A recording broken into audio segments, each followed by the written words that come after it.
Sem virar youtuber. Não. Vocês não sabem o quanto eu gostaria de estar de volta em sala de aula, sem estar com esse negócio de vida de youtuber. Não é para mim. Não tenho as condições necessárias e humanas para ser youtuber. Não é comigo.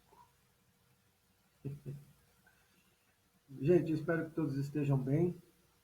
É muito bom poder voltar a falar com vocês. A gente vai iniciar nossa aula então. Página de número 5, a unidade de número 42, Revolução e Populismo na América Latina. Nós vamos tratar de dois casos específicos da América Latina, não de todos, mas nós vamos falar sobre a Revolução Mexicana e falar um pouco sobre o caso da Argentina. Confesso para vocês, se alguém me perguntar, professor, essa matéria, ela, ela cai no Enem, ela aparece no Enem, falando sobre a Revolução Mexicana, sinceramente é complicado de se ver, e particularmente vi pouquíssimas vezes aparecendo no Enem. Né? Eu vi pouquíssimas vezes ela entrando no Enem como matéria ou disciplina. Mas a ideia do populismo, em geral, na América Latina, aí sim, aí nós temos matéria tarimbada. Quando fala desse populismo, sempre vai aparecer.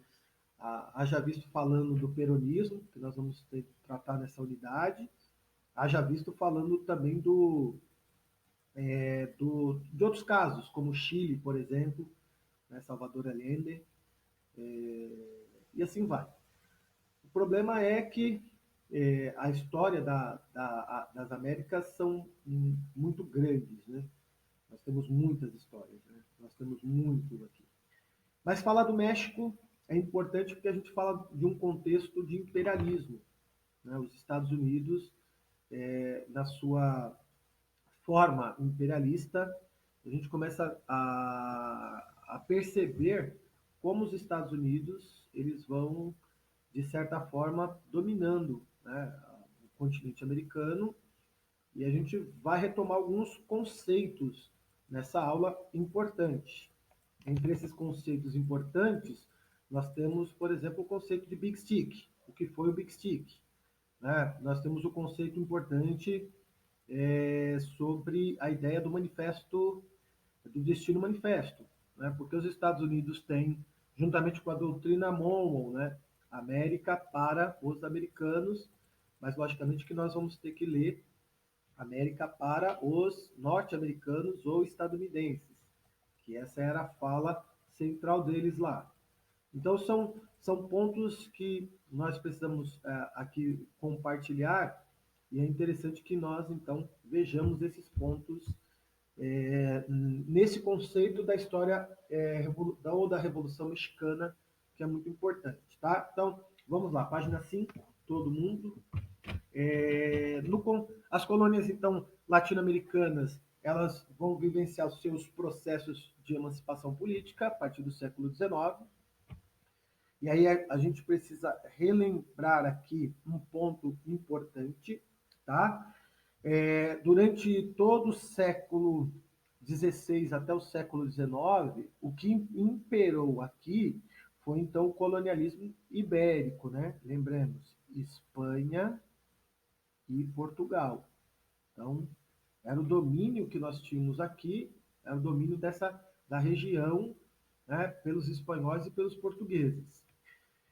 Esse domínio ele vai ser contestado, ou ele vai se perder esse domínio, principalmente, quando, no século XIX, Napoleão ele decreta, então, o bloqueio continental, e o bloqueio continental entra em crise com a Inglaterra. E aí lembremos que o bloqueio continental colocava que ninguém poderia comercializar com a Inglaterra sob sanção de invasão. Napoleão. Então ele declara isso: se alguém comercializar com a Inglaterra, vou invadir. Ponto importante: Portugal e Espanha continuam o seu comércio com a Inglaterra, e aí nós temos primeiro a invasão da Espanha, e aí a derrubada do governo espanhol, né? O Napoleão coloca seu irmão no poder lá da Espanha, e em Portugal nós temos a fuga da família portuguesa, ou da família real portuguesa, para o Brasil. Então, né, literalmente, o que nós concretizamos aqui é que assim, Portugal vai trazer o Estado português, ou seja, né, a família real traz o Estado português para o Brasil. Então, a partir de 1808, no Brasil em particular, nós temos uma outra relação, que é a relação da família real aqui, que depois vai culminar na independência em 1822. Importante a gente dizer que muitas dessas independências que ocorreram na América Latina não significaram propriamente uma autonomia política ou econômica. Por quê? Saíram do domínio, por exemplo, da Espanha ou de Portugal e caíram no domínio da Inglaterra ou dos Estados Unidos, que é esse novo momento que nós temos aqui, que é o momento do século XIX, no qual a Inglaterra, né, o Império Britânico, em meio a esse conflito com o Napoleão, vai criar novos mecanismos para se manter no poder e para manter alta a sua venda de mercadorias.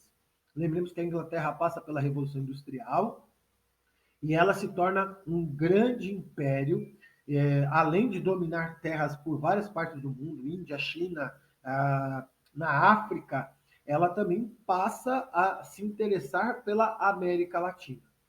Então, a América Latina vai estar baseada dentro nesse enfoque aqui. Né? No primeiro momento, ela vai estar presa aos países ibéricos, né? Ao colonialismo, ao pacto colonial, a uma série de restrições e determinações de Portugal e Espanha. E depois do século XIX, ela vai estar presa pela interferência direta da Inglaterra e depois dos Estados Unidos, que vão ser principalmente o século XX. Aqui, nós precisamos e vamos ver questões como a doutrina Monroe, que eu já citei para vocês, América para os americanos, lendo sempre, né, estadunidenses ou norte-americanos, e também a questão do imperialismo. Né? Nós vamos ter aqui o imperialismo estadunidense muito forte nesse contexto aqui. Alguém perguntou ou alguém entrou? Ah, tá, alguém entrou. Vamos continuar. Surgiu dúvidas aí, pessoal, comentem, falem ou mencionem aí. No século de número 19, então, devido à ação napoleônica na Europa, nós temos então as primeiras emancipações das colônias americanas. Isso eu estou tirando, por exemplo, os Estados Unidos, que lembrem que os Estados Unidos, né, eles tiveram a sua emancipação ainda muito cedo, 1776. Né? Foram a primeira colônia na América a se emancipar. Depois disso vão vir as espanholas. Né? O primeiro exemplo que nós temos é o Haiti. Né? O Haiti, que é um caso exclusivo, né? O Haiti aqui é um caso exclusivo, mas o Haiti ainda é logo no comecinho do século XIX, ó, 1801. Então são casos importantes aqui, mas que essas colônias passam também. Então o processo napoleônico vai ser muito importante. E quem é o grande pivô dessa independência? Logicamente é a Inglaterra. Né? A Inglaterra passa a incentivar como estratégia política e econômica para controlar essas ex-colônias. Então, em muitos casos, ela até ajuda, ela até financia, ela até dá condições para que essas emancipações aconteçam em troca de favores, em troca de privilégios, é muito claro. Vamos lembrar, por exemplo, Portugal. Portugal, quando a família real vem para o Brasil, 1808, quem vai estar escoltando a família real para vir para o Brasil? A Inglaterra. Então, o que Portugal faz? Logo que Dom João VI chega no Brasil, qual é a primeira medida que ele faz ainda nesse ano mesmo? A primeira medida que ele faz é decretar a abertura dos portos às nações amigas, ou seja, o fim do pacto colonial. Tá? Uma porque também não tinha sentido ter o pacto colonial, uma vez que o Estado português estava no Brasil. Tá? Mas o que eu quero colocar para vocês é essa interferência, né? Como a Inglaterra vai interferir, isso vai até mais ou menos meados aí no começo da Primeira Guerra Mundial. Após a Primeira Guerra Mundial, o que nós temos são os Estados Unidos que passam a exercer a sua influência marcada, marcante, né, imperialista na América Latina, até que durante o século XX, por exemplo, vai incentivar processos ditatoriais, 64 no Brasil, 74 no Chile, na Argentina. Então, hoje há uma gama muito grande de documentos que provam muito bem que os Estados Unidos interferiam diretamente nas condições dos países. Mas, no contexto geral, o que a gente pode, então, falar um pouquinho aqui sobre os movimentos emancipatórios na América Latina? O contexto é concentração fundiária, a elite se mantém no poder, nós vamos ver muito isso daqui, você tem uma elite que depois vai entrar outras camadas, mas até então essa elite ela concentra nas suas mãos terras, ela concentra nas suas mãos direitos, ela concentra nas suas mãos privilégios, tá? As condições extremamente precárias de vida dessa população, né? Então a população é muito pobre, muitos são expulsos de suas terras, ou mesmo não tem terras. Tudo isso vai levando aí a uma condição e uma geração de crises, né? Crises que vão ser constantes aí. E por último, nós temos a corrupção dos governos, né? Seja esses governos ainda da elite ou não, que vão ser marcadas na história latino-americana. Entre aqui as camadas e os participantes, nós temos tanto a burguesia quanto as camadas populares. Lembrando que a burguesia vai ser a grande privilegiada nesses processos. E aí o destaque que temos aqui é a Revolução Mexicana, frase do Theodore Roosevelt, na declaração que ele fala sobre a política externa norte-americana e como ele tratava esse período da história estadunidense. Ele diz o seguinte: ele declarou em sua mensagem anual no Congresso de 1904 que os Estados Unidos não tinham planos a respeito dos seus vizinhos latino-americanos, mas preveniu-os da necessidade da manutenção da ordem e do pagamento de seus débitos. A violação contínua ou a impotência resultante de uma perda geral dos laços com uma sociedade civilizada, disse ele, podem, na América, como em qualquer outra parte, requerer, em última instância, a intervenção de alguma nação civilizada. Leia aqui que nação civilizada, ele está falando dos Estados Unidos, né, como também alguns países da Europa. Ele continua dizendo, em seguida, Roosevelt afirmou que no hemisfério ocidental, de acordo com os princípios da doutrina Monroe, América para os americanos, norte-americanos, esta obrigação pode forçar os Estados Unidos, embora contra a vontade, ao exercício de um poder internacional de polícia. Né? Que na próxima imagem vai ficar muito claro aqui. Aqui, ó, que ele fala aqui, a nova democracia na charge, né? O famoso Big Stick, ou seja, o slogan que se tem aqui. Vamos falar mansinho com a América Latina, tendo, porém, um porrete nas mãos. Essa era a ideologia estadunidense, né? Essa era a maneira dos estadunidenses de pregar ou empregar a sua vontade no meio no meio geral aqui, né, na latino-americana. Alguma pergunta, gente? Dúvidas? Alguma questão a ser colocada? Se não tem nenhuma questão a ser colocada, virem aí para a página de número 6. Vamos falar então agora da Revolução Mexicana. Vamos chegar aí na Revolução Mexicana.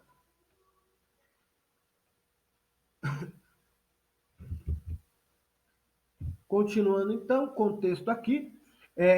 No caso, quais são as características marcantes no México, né? O que leva a condições, por exemplo, de se promover, então, uma revolução? Primeiro, péssimas condições de vida da população, né? O povo aí que era basicamente analfabeto, morria de fome e não tinha terras. Então, esse é o primeiro momento. Segundo, governos extremamente corruptos. Isso é uma marca, né, uma praga aí. E também a gente pode colocar aqui como assim a concentração fundiária. Então, essas características que vocês estão vendo aqui levaram, então, no contexto geral, a população se revoltar, e muitas das vezes essa revolta foi uma revolta armada, essa revolta foi uma revolta violenta, sangrenta, né? Eu coloquei alguns personagens aqui para vocês, né? Emiliano Zapata, Pancho Villa, todos esses aqui caracterizados até pelo cinema nova-iorquino, até caracterizado pelo cinema nova-iorquino, mas que depois eles vão ganhando contextos aí. Se precisa marcar alguma coisa, não, na página 5 não.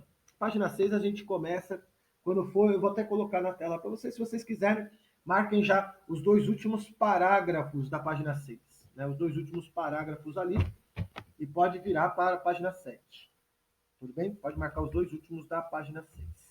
Então, né, nesse contexto aqui, nós vamos ter, então, olhar um pouquinho mais a Nova Espanha, né, o vice-reinado da Nova Espanha, ou o México. Esse vice-reinado aqui era o mais lucrativo para a Espanha.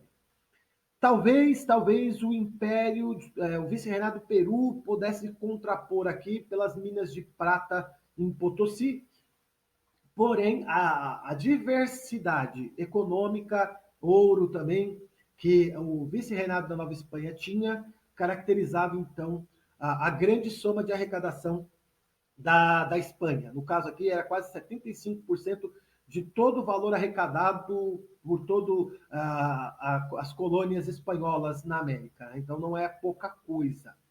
O problema é que a situação social começou a levantar movimentos populares. Entre eles, nós vamos destacar dois padres, Hidalgo e Morelos. Esses dois padres vão mobilizar o povo e, em 1808 até 1810, vão reivindicar terras para os camponeses, abolição da escravidão e um ideal de liberdade do México, das amarras literal da Espanha. Logicamente que a questão aqui que vai pesar vai ser a abolição da escravidão, e quando a gente fala escravidão, não é escravidão somente negra, tudo bem? Acho que a escravidão negra lá era muito pequena, mas era a escravidão indígena. Lembremos que na colonização espanhola, nós tivemos duas práticas importantes, que eram a mita e a encomienda, que eram formas de trabalho, né, basicamente de escravocratas, trabalhos forçados, que obrigavam as pessoas a estarem presas nesses regimes aí. Né? Ou o regime de encomienda, né? Ou o regime da mita, na qual você trabalhava um tempo e uma parte do que você produzisse ficava para você, o restante todo para aquele que tinha te comissionado para isso. Então, essa abolição da escravatura, ela acaba caindo no gosto do povo, porém, a elite crioula não vai permitir.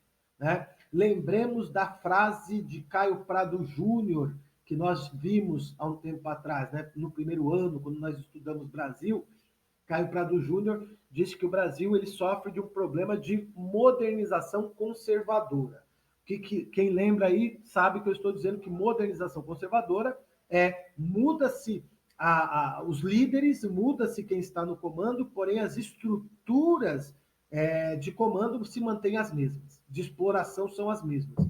É o que acontece no México, né? Sai a Espanha, entra uma forma nova de governo, porém essa nova forma de governo mantém toda aquela estrutura opressora, terras nas mãos de alguns, pobreza e fome, né, para a população no geral, a elite sendo privilegiada com políticas e tudo mais que davam para eles essa condição de elite.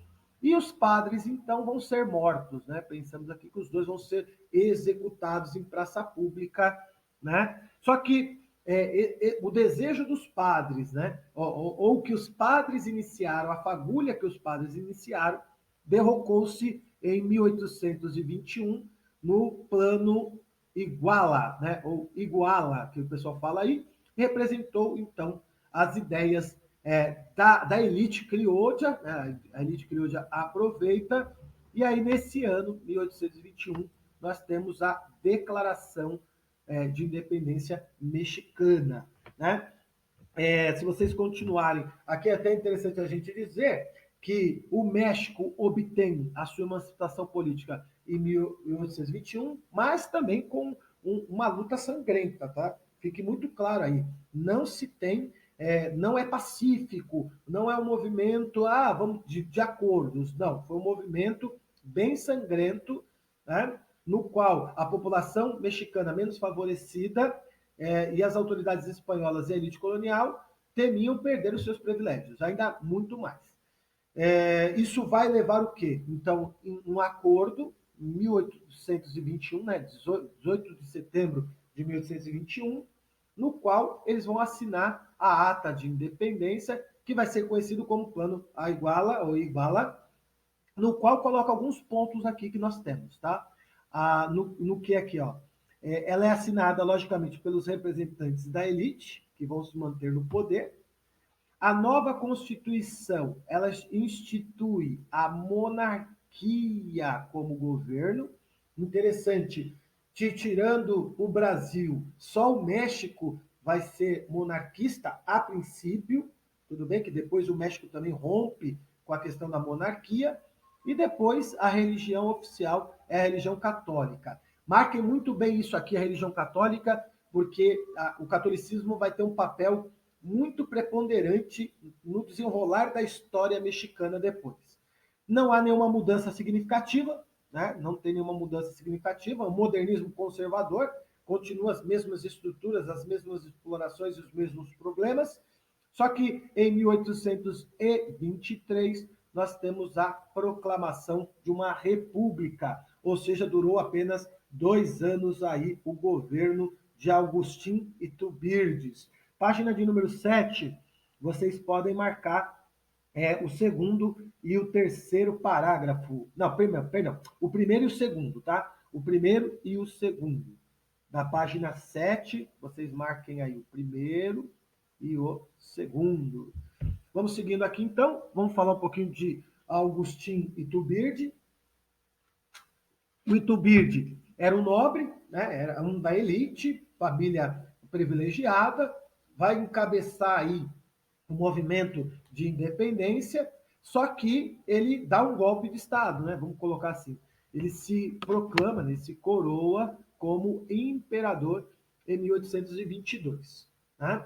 Então ele se torna um imperador do México e com problemas internos, né, principalmente dos mais liberais, em 1823 ele vai ser tirado do comando, né? Vai até ser morto também. A República, então, foi proclamada a partir de 1823. Mas, de novo, apesar da independência, pouca coisa mudou, né? As condições eram as mesmas, e quem mantinha o poder no México era o caudilho. Né? Alguém vai dizer, professor, o que é um caudilho? Um caudilho é muito semelhante ao que nós temos aqui no Brasil como coronel. Os coronéis, né? O coronel. A mesma ideia aqui do coronelismo. Tudo bem? Então, são nobres, detentores de terras, que ganham títulos honoríficos e mantêm o domínio da sua região. No caso aqui, a instabilidade é a marca nesses primeiros anos aqui do México. O caso do México piora, né? Isso não tem no material de vocês, eu estou acrescentando aqui, mas o caso do México piora, eu vou até pular essa leitura, depois vocês façam, com a guerra contra os Estados Unidos. Tá? Se vocês olharem mais ou menos aqui no mapa, vou tentar traçar, quase, né, quase todo esse pedaço aqui, ó, se a gente pegar, mais ou menos, quase todo esse pedaço aqui, ó, era o México, tá? Vocês estão vendo aqui, eu estou só tracejando. Tá? Da Flórida para cá, era basicamente tudo mexicano, né? Algumas partes vão ser vendidas, o México vai vender algumas partes, né? A Flórida vai ser vendida, né, para os estadunidenses, e os Estados Unidos eles estão com aquela famosa marcha para o oeste, né? A marcha para o oeste, né, com destino manifesto e tudo mais. Em 1845 a 48, no processo expansionista estadunidense, nós temos a primeira guerra contra os Estados Unidos. Então, os Estados Unidos começam a tomar terras do México, e veja, o México vai perder 1/3 de todo o seu território. Então, Texas, Califórnia, Novo México, né, o Nova México, Arizona e Nevada, toda essa parte, todo esse território que vocês estão vendo daqui para cima, aqui, ó, mais ou menos aqui, ó, tudo isso aqui vai ficar na mão dos Estados Unidos, né? Então, o território mexicano vai ser esquartejado. Isso vai ser um problema dentro do México, principalmente para esses governos que estavam lá, né? Não estou citando todos os governos, porque ficaria demais e não vale a pena. Mas até dizer assim, os mexicanos vão perdendo seus territórios. Para quem gosta de filme, lembra aí do filme do Zorro, né? Nós temos 2 filmes do Zorro produzidos aí nesses últimos anos, e ele vai tratar muito desse processo aqui também, né? Que vai falar muito disso daqui, logicamente de uma forma romantizada ao lado dos Estados Unidos, tá? Que o povo mexicano queria ser estadunidense, não queria, tá? Foram obrigados a ser porque houve essa incorporação aí, e muitos sofreram também com preconceito, expulsão das suas terras e tudo mais. 10 anos depois, nós temos uma guerra civil, né, principalmente entre liberais e conservadores, e os liberais vencem, e quem assume o poder é esse cidadão que está aqui do lado, o Benito Juárez. Benito Juárez, então, assume a presidência do México, e ele passa a implantar aqui leis liberais. Como eu disse para vocês, por ser um liberal, o Benito, então, ele vai implantar leis liberais, que vai afetar a Igreja Católica. Lembra que eu pedi para vocês guardarem aquela informação. Ó, a Igreja Católica tem um papel preponderante aqui também. A primeira lei, que vai ser chamada Lei de Juárez, 1855, vai abolir os tribunais militares e eclesiásticos que existiam no México. Ou seja, a Igreja Católica ela tinha uma certa interferência, né? Se alguém cometesse algum tipo de crime, poderia ser julgado nesses tribunais eclesiásticos aqui também e tribunais militares. Primeira coisa que Juárez faz é eliminar isso. 2 anos depois, o Juárez estabelece uma Constituição. E nessa Constituição, ele cria a divisão dos 3 poderes, né? Executivo, Legislativo e Judiciário, uma república federativa, os estados que sobraram, eles eram independentes, influenciados aí pela lei, e limita a influência católica. E aí, logicamente, que conservadores ligados à Igreja Católica começam a ver essas ações de Juárez com muito maus olhos, né? Começam a questionar, a criticar e até mesmo fazer frente. No caso aqui, nós temos a reação conservadora frente à Constituição dele, que levou ao Benito Juárez a promulgar leis mais duras. No caso, foram as leis de reforma de 1858, e essa lei emprega a separação entre igreja e Estado, liberdade de culto, aqui permissão da entrada principalmente de protestantes ali, e o fim do dízimo e o ensino leigo que estavam na mão da Igreja Católica. Meus amigos, companheiros, aqui acontece então o acirramento dessas disputas, e essas disputas então vão levar ao que nós conhecemos então como a Guerra da Reforma, né? Essa guerra vai durar de 1858 a 1861. Conservadores, aí sim, Por gentileza, marquem os 2 últimos parágrafos da 7. Pode marcar os 2 últimos parágrafos da 7.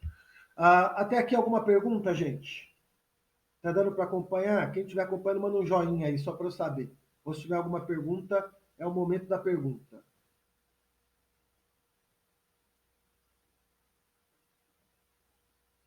Tá tudo ok? Mandaram um joinha aqui. Tá ok. Tem o pessoal digitando, tudo certo. Então eu vou continuando aqui.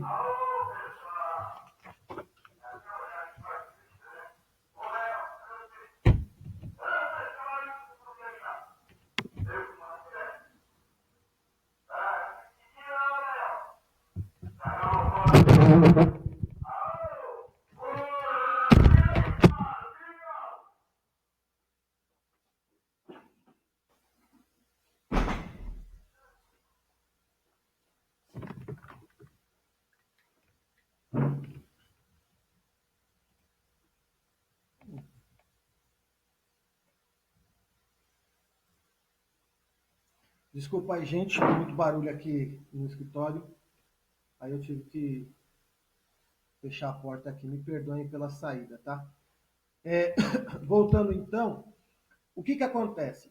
Os conservadores no México, eles vão apelar para o sobrinho de Napoleão, né, que é o chamado imperador da França, Napoleão III. E vão pedir ajuda, né, vão pedir literalmente que o Napoleão mande tropas francesas para o México. O Napoleão vai atender. Eu estou no mudo? Obrigado, peraí, então. Alô? Voltei para o mundo. Alô? Beleza? Estão me ouvindo agora? Alô? Agora sim? Então beleza. Desculpa aí, gente. Tá? Muito barulho aqui na rua do escritório e estava atrapalhando aqui. Só voltando aqui então, tá? Os conservadores, então, no México, eles não satisfeitos com as leis do Benito Juárez, eles vão apelar então para a intervenção estrangeira no México. Ou seja, eles vão pedir ajuda a Napoleão III, pedindo que Napoleão mandasse para o México tropas francesas para que pudessem tirar Benito Juárez do poder. Realmente acontece, o Napoleão III manda tropas para o México, e nós temos o Império agora auxiliado pelo austríaco Maximiliano Habsburgo, né? Habsburgo, então, esse cidadão que está aqui do lado, ó, ele está bem aqui, ele toma o poder e se institui, então, como o imperador, novo imperador mexicano, que é um segundo, né, império no México, que eu disse para vocês aqui, tá? Uma história bem conturbada. Esse aqui, império, vai durar 5 anos, perdão, vai durar 3 anos aqui, né, de 64 a 67, né, totalizando 5 anos aí de monarquia lá. Mantido, logicamente, com o apoio dos conservadores do poder e as tropas francesas, porém, com a crise na França, nesse período, as tropas francesas foram obrigadas a voltar para a sua pátria, os conservadores começaram a perder poder lá, e que vai provocar, então, a deposição do imperador e a sua execução, né, que é a imagem que eu deixei aqui para vocês. Tá? Na página de número 8, vocês podem marcar aí o primeiro parágrafo e o terceiro parágrafo, que é o de baixo da imagem, que é tudo isso aqui que eu estou falando para vocês. Tá? Primeiro e terceiro. Seguindo aqui, ao vencer o inimigo externo, né, o Juarez, então, estabelece novamente uma política liberal, e aí ele vai ser uma política mais violenta contra a Igreja Católica, tá? Ele vai confisco de terras, né, da igreja, e literalmente aqui vai conceder mais direito às camadas populares. Logicamente que é quase que uma forma de não é um governo populista, mas é muito uma espécie disso daqui, né? Eu até marquei aqui para vocês, né? Política liberal, confisco de terras do clérigo, iniciativa de conceito de direito à população, adoções de medidas liberais, entretanto com um governo centralizado. E as relações com os Estados Unidos, que eram o poder da época, ele temia que houvesse interferência novamente da França. O problema é que você passa a ter interferência agora dos Estados Unidos. Apesar dos franceses não mais interferirem no processo mexicano, os Estados Unidos estão interferindo diretamente. Devido a problemas, então, econômicos sociais, em 1876 ocorre um golpe militar. Repare que história conturbada essa história mexicana, né? Histórias aí de altos e baixos, né? Que você tem aí de maneira muito agressiva. Um, dois, três, quatro. O quinto parágrafo, vocês podem marcar também, é esse progresso, porém, gerou exclusão da classe média, tá? Que explica o golpe. Esse parágrafo aí vai explicar por que ele sofre o golpe. E vocês podem marcar os dois últimos da insurreição nacional. O governo de Porfírio Dias, vocês vão ver aí que está bem longo o governo de Porfírio Dias, ó, repara aqui, ó, vai de 1876 a 1911. Porfírio Dias, como ditador, ele vai se manter no poder de forma autocrática, mesmo que houvesse processos eleitorais. Ele vai ganhar várias vezes, ele vai ganhar mais de 10 vezes para presidente do México, né? Direto. Então vocês já percebem que há algum problema dentro disso daí, tá? Mas esse novo governo vai iniciar aqui com uma promoção de um vigoroso desenvolvimento, tá? Desenvolvimento no qual ele vai explorar petróleo, uma vez que vão ser descobertos petróleos no território também mexicano, construir ferrovias, produzir energia elétrica e favorecer o crescimento agrícola e do gado no México. Então, o governo de Porfírio Dias vai ser bem desenvolvimentista nesse sentido aí, tá? Logicamente, também atrelado aos Estados Unidos. Os Estados Unidos estão mandando aqui. Esse progresso, então, vai gerar a exclusão da classe média e da população camponesa, e aí nós temos, de novo, a instalação de grandes fazendas, as terras vão ficar nas mãos de pequenos proprietários, de poucos proprietários. Os pequenos proprietários, literalmente, vão empobrecer, vão passar fome. Nos centros urbanos, os trabalhadores livres, assalariados, os artesãos, vão estar numa máxima exploração do seu trabalho, com muita precariedade social e que vai gerar várias revoltas. E aí que eu coloquei a imagem de algumas dessas revoltas aí, né? O zapatismo, por exemplo, vai surgir neste momento, né?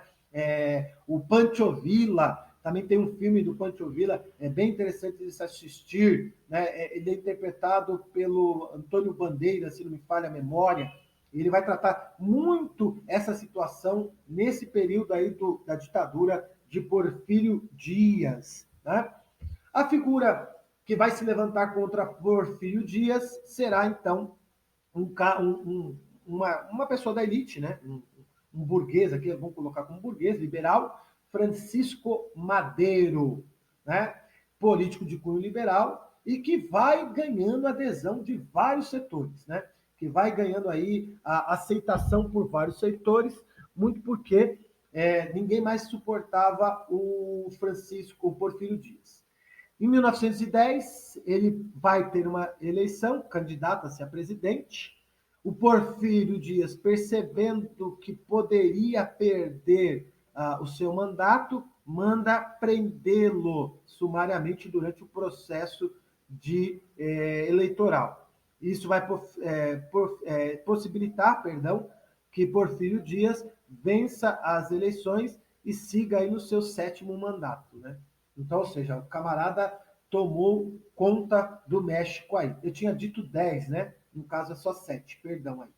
Durante a prisão, Francisco Madero conseguiu fugir do México, então lançou também o plano de São Luís do Potosí, no qual exigia a renúncia do Porfírio Dias e a convocação de novas eleições, essas eleições livres, né, democráticas e sem corrupção. O que leva ele a conseguir aqui é que há uma participação dos camponeses, há uma participação dos indígenas, dos mestiços, né, citando novamente o próprio Pancho Villa, né, que eram homens que utilizavam através de forma armada, né, eles entravam com forma armada. Isso faz com que, em 1911, Porfírio Dias, então, renuncie à presidência do México, né, a sua ditadura, e Madeiro se torna o novo presidente do México aqui. Tá? Então, aqui está Francisco Madeiro, que eu coloquei para vocês, né? E aqui está a trincheira Orozco, José Clemente Orozco é um pintor dessa época aqui, ele vai pintando muito da história do México aqui, que vocês estão vendo aí. Seguindo nos movimentos armados que se seguiram, então, com o objetivo de acabar com a ditadura de Porfírio Dias, os camponeses e os mestiços tiveram um papel importante, né? Vários estados aqui da federação começaram a apoiar, então, o Madeiro, né? O Madeiro, né? Entre eles, a gente pode citar aqui os estados com Guerreiro e Morelos, que entram também. Francisco Madeiro chega ao poder, porém se viu cobrado por vários grupos que desejavam mudanças radicais, né, e o cumprimento do plano de São Luís Potosí. O problema é que, né, ele não vai conseguir fazer isso. Né? Então, entra em cena o que eu disse para vocês. Pancho Villa, Pascoal Orozco e Emiliano Zapata. Todos estão aqui, né? Repare aqui, ó, né, que são muito essa cara. Tirando o Pancho Villa, que talvez fosse o menos da elite aqui, né? O menos caudilho aqui, o restante eram vindos do povo, mas caudilistas eles. Né? Reparem que todos estão armados, né? Todos estão com armas na mão. Isso mostra a situação dessa massa vinda do sul aqui com o Emiliano Zapata, por exemplo, e o Orozco do Norte, né, vindo também contra o Madeira. Latifundiários e burgueses ligados ao capital estadunidense, estrangeiro, desejavam que o novo presidente acabasse com esses movimentos armados rebeldes. O problema é que ele não consegue, e aí temos uma queda, uma nova queda, e a Revolução Mexicana vai partir para outros contornos, né? Ou seja, contornos liberais burguesas, com vista ao desenvolvimento capitalista do país, forças populares, porque com a derrubada de Madeiro, nós temos aí um processo até mesmo de reforma agrária, muito importante no México, tá? Mas a população desejava maior autonomia e a criação de milícias populares, logicamente que era para manter o poder aí do Zapata, do Orozco e do Pancho Villa. Pancho Villa, ele morre, na realidade, né? Ele vai ser cercado pela polícia e vai morrer. E constitucionalista, né? Liderados por Carranza, pregavam a saída aqui de Huertas do poder e a elaboração de uma nova Constituição. A guerra do liberal Carranza conquistou então várias cidades e, ao mesmo tempo, os zapatistas atuavam no sul, apoderando-se dos países vizinhos. E aí o Morelos também não suporta, nem Carranza, e aí nós temos um novo momento no México, que é em 1914, os conflitos armados em grande parte do México obrigaram então ao general Huertas, que está aqui, a renunciar.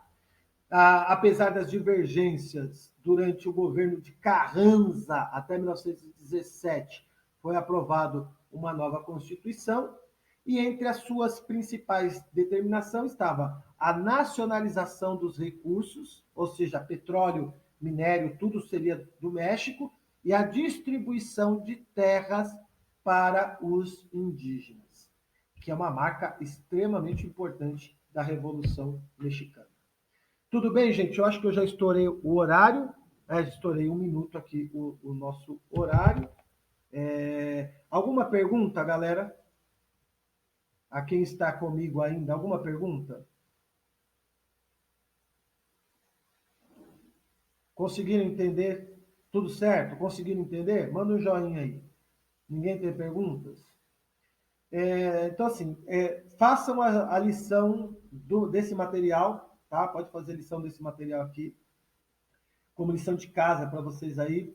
Marquem, façam a lição. Só falta falar da Argentina. É uma coisa bem curta para a gente falar, não tem muito aqui. Mas façam a lição, então, das páginas. Toda a lição que tiver aqui no livro, tá? Tudo que tiver de lição aqui no livro, vocês podem fazer. Depois eu passo, a gente corrige junto, ou eu passo a correção. E o que vocês tiverem de dúvidas, eu vou tirando a dúvida de vocês. Tá bom, gente? Obrigado. Bom final de semana aí para vocês. Tudo de bom para vocês aí. E vamos seguindo, tá? Vamos seguindo aí e a gente vai se falando. Quem não me entregou o trabalho, mande lá pelo Douglas Luterano, @outlook.com. Não esqueçam de mandar para mim aqueles trabalhos lá. Mandem até semana que vem, tá, gente? Eu que agradeço todo mundo. Um beijão para todos. E vamos seguindo aí. Tá bom, gente? Vamos caminhar para a próxima aula também.